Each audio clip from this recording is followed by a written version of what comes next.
മുണ്ടക്കൈ ചൂരൽമല ഉരുൾപൊട്ടൽ ദുരന്തത്തിൽ വയനാട്ടിലെ ജനങ്ങളോട് കേന്ദ്രം ക്രൂരമായ നിലപാട് സ്വീകരിക്കുന്നുവെന്ന് LDF convener T P Ramakrishnan. ഏത് നിർവചനത്തിന്റെ അടിസ്ഥാനത്തിലാണെങ്കിലും വയനാടിന് അർഹമായ സാമ്പത്തിക സഹായം ലഭിക്കണം. വി മുരളീധരന്റെ വിശകലനം വയനാടിന്റെ യാഥാർത്ഥ്യവുമായി ബന്ധപ്പെടുന്നതല്ലെന്നും ടി പി രാമകൃഷ്ണൻ പറഞ്ഞു. ഒരു പ്രദേശമാണെങ്കിൽ പോലും ആ ദുരന്തത്തിന്റെ ഗ്രാവിറ്റി എങ്ങനെയാണ് കണക്കുക? ആ ദുരന്തത്തിൽ 400 ആളുകൾ മരണപ്പെട്ടിട്ടുണ്ട്. ഈ ദുരന്തത്തിൽ 400 ആളുകൾ മരണപ്പെട്ടിട്ടുണ്ട്. പലരുടെയും ഭൗതിക ശരീരം ഇപ്പോഴും കണ്ടുകിട്ടിയിട്ടില്ല.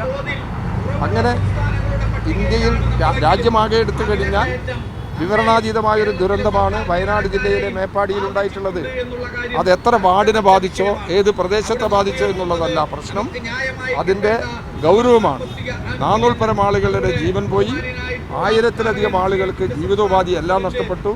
അവരെ പുനരധിവസിപ്പിക്കേണ്ടതുണ്ട്. അതിനാണ് ആവശ്യമായ സംരക്ഷണ നടപടികൾ സ്വീകരിക്കുന്നത്.